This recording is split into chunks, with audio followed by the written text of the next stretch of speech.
ahead. Greens are stupid. Hello and welcome to this week's episode. This week's bonus episode of So Fire. Our So Fire advice from your besties. I don't know. We have to think of what we're going to call it exactly, but yeah. But it's our Q&A segment. So we are just collecting questions from you guys on Instagram. Or if it's a very lengthy question and needs more context, send us an email at sofiredpod@gmail.com. Sweet. Yeah. Okay.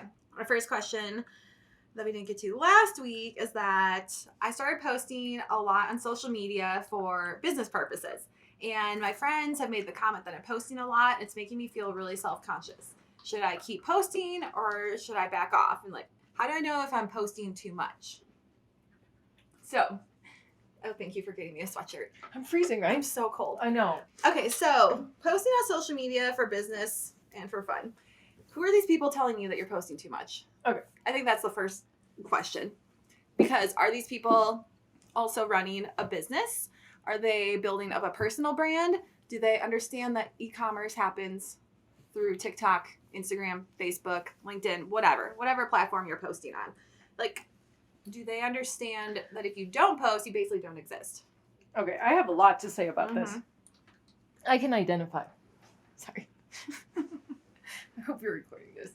Okay, so I'm new to the platform. It's kind of like an AA where they're like, hi, I'm Chelsea, and I'm 12 years sober. Hi, I'm Chelsea, I'm almost a year.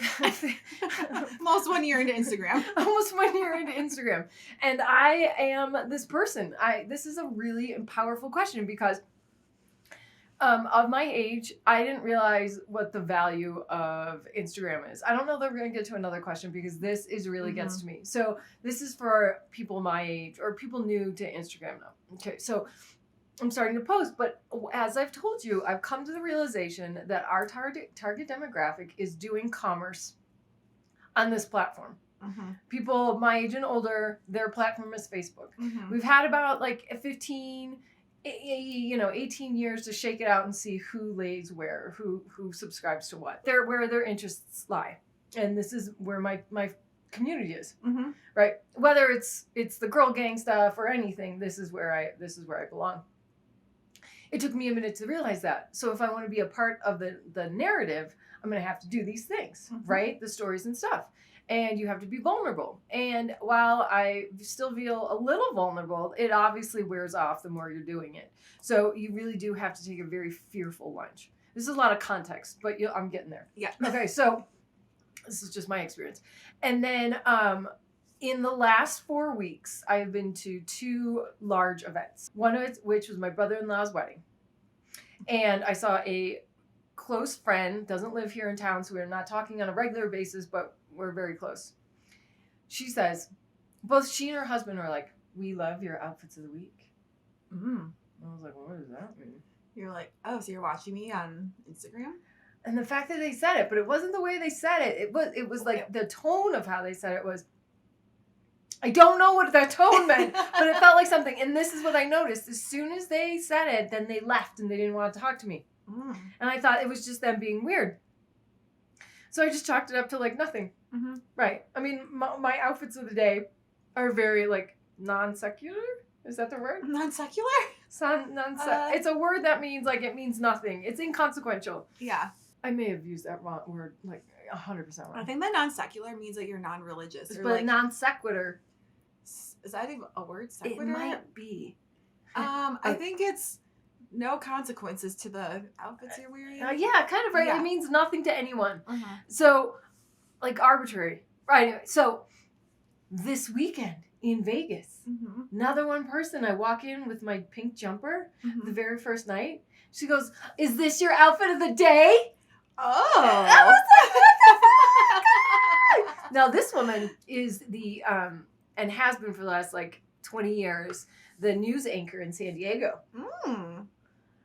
And then she was like, oh, I love it. And then wouldn't talk to me the rest of the night. Oh. And I was like, what's happening?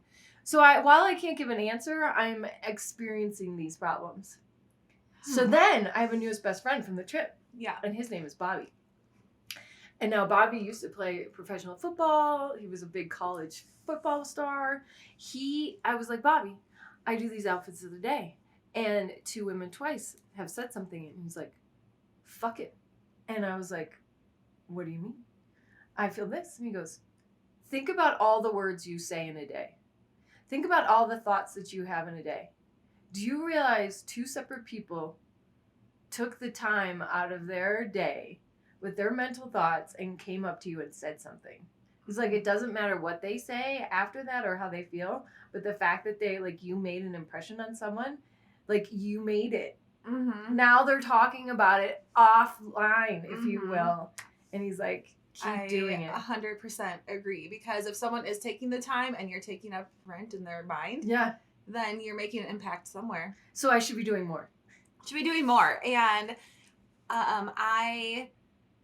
when I first started posting on Instagram and Facebook for my business, like 5 years ago, I would just have, like, no makeup on, have my hair up in a top knot, and people would comment and be like, you look like dog shit. And I'm like, thank you. I was like, you look so cute. No. Well, I thought I looked cute, but, you know, like, people commenting, even if it's someone commenting saying something mean like that, I'm like, well, you must have, like, liked what you're looking at for at least 2 seconds to write this comment. I'm like, I made some kind of impression on you for you to say something. Right. So I think that if people think that you're posting too much, or think you're doing one thing, think they're doing another, it's usually they see something in you that they want. So then they're trying to kind of, like, throw shade. Yeah. Throw shade. Mm-hmm. Because I know I've made that comment before. Like, Mm-hmm. wow, they're really active. Yeah. But I think if you're not if you're not driving on that highway of this is what you have to do, you actually have to, like, dress the way. Some people get, like, eyelashes or extensions, or, like, they're trying to, like, shell out their face. So now that they're, like, of the moment with the people. Mm-hmm. Yeah, and even on my own personal Instagram page, I'm shifting out of coaching and that pathway, and I'm adding in more, like, podcasting content and more of health and beauty, and because I'm obsessed with, like, all the skincare stuff and makeup and all the things, and I'm like, why don't I just talk about that, because that's way more fun. So now I have gotten, like, comments like, can you show me how to put on my self tanner? Like, can you do this? I'm like, oh yeah. So 100%. Yeah, so it makes sense. And then there's also people who are like, why the fuck are you doing that? They don't get it. Yeah. And it's not for them. Mm-hmm. And that's what I'm realizing. You know, I know that's what you would have said about, I just needed to hear it from someone I don't really know, from a dude's perspective, because, like, he gets conversations, like, people are, like, kind of trying to always talk to him. He's got a real presence in the room. He looks like a football player. Yeah. Like an aging football. I hate to say that, but, like, but, like, still the coolest guy in the room. And he's like, Chelsea, I have to decline straight up conversations. Wow. Because that many people, and he's like, I'm not being a dick. I just don't want to talk to you. And he's like, so from my perspective, the fact that somebody came up to you and acknowledged that you're doing something. So and then I took it to mean if I was doing something more significant, or in addition to, like, look how much the conversation would evolve. This is a very, like, it doesn't go anywhere. No. And okay, so I think that's enough about me. Let's get to another question. But I just think if you can realize you're putting yourself out there for a purpose. Yeah, and not everyone's going to like it. And also, if you are posting on social media for business purposes, you really just need to pick, like, one person, one avatar that you're talking to, because And what does that mean? An avatar would be like, give this person a name. Where do they live? How old are they? I've never done that. Where do they shop? What do they listen to? Where do they travel to? Where do they live? So, like, for our podcast, for example, we don't really have, like, we kind of have an avatar that's it's us, like a working one. So, you know, if you can resonate with that one person, then you will resonate with others, and everyone else just doesn't get it, and that's okay. You know what it's particularly helpful that we have each other, because I think of my avatar as you, and you might think of it as me. Right. A version of it. Totally. But, like, you know, if you don't, because you're like a mirror image, you're an extension of me. Yeah. So Same. that's where I think, but like you're saying, like, you know what? They don't necessarily like everything you're doing, regardless of Instagram. Oh yeah, I know. Even in real life, people won't That's like what I mean. everything Like, you're doing. There's a likelihood they may not like you to begin with. Yeah. Or, like, that they don't like something you do. We're gonna throw some kind of comment somewhere. Yeah. So I just say, like, you live your life how you want to live your life, and you know what? If people are hating on you, you must be doing something kind of cool. Right. Right. Yeah. We actually do only have time for that one question. Okay, great. Well, that one's a powerful one. Yeah, that was a good one. Yeah. Okay, so thank you guys for listening. That was so short. I know. Well, this is just your quick bite of advice on the way to work. Okay, great. Yeah. And Chelsea was just in Vegas. So we're going to go do a Chelsea Goes to Vegas Patreon bonus episode. It might be a series. So make sure that you are subscribed to our Patreon channel. For everyone who's on the $10 and up tier every month, you get 4 bonus episodes, content blogs every single month. Ask us anything, not just related to social media. You can ask us what we eat for breakfast every day. You know, whatever you want to know. So make sure you subscribe to that. And we will see you next week. Bye. Bye.